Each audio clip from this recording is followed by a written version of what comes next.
ના પણ તમારા પૈસા તો આપવા પડશે ને. ના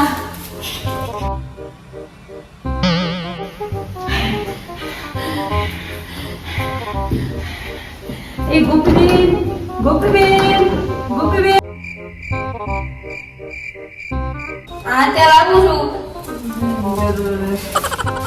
સજા આપશું ત્યાં સુધીમાં તમે ડોક્ટરનો કોન્ટેક્ટ કરી અને બેનની ટ્રીટમેન્ટ એ કરો. મારી સારી પડી ગઈ એમના જાઓ મારું પાર્સલ પૈસા તો દેવા જ પડે ને. નહીં આપું પાર્સલ 1 2 3 4 ગોકુલધામ સોસાયટી. આવજો બા આવજો. તમે તો આવું ક્યારેક દાદરા ઉતરીને ક્યારેક આવું ઇન્સ્પેક્ટર જયપી કલાકમાં દેવાનું હોય પાર્સલ તમે 10 મિનિટ થઈ રહી છે પૈસા તો નહીં જ દઉં તમને આ ઈ છે હું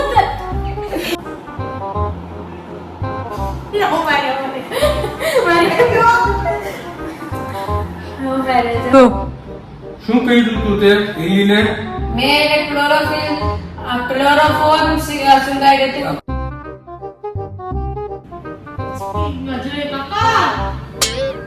હાલો તમે અંદર આવો, હું તો હમણાં પૈસા લઈને આવું જ છું. તમારે રહ્યો. પોલીસ એનું કામ કરશે એટલે ક્યારેય હાથ નહીં ઉપાડવાનો. કોઈ દિવસ જિંદગીમાં આવું બેન હું તો કાલે બારે ગઈ હતી અને મને તો કાલે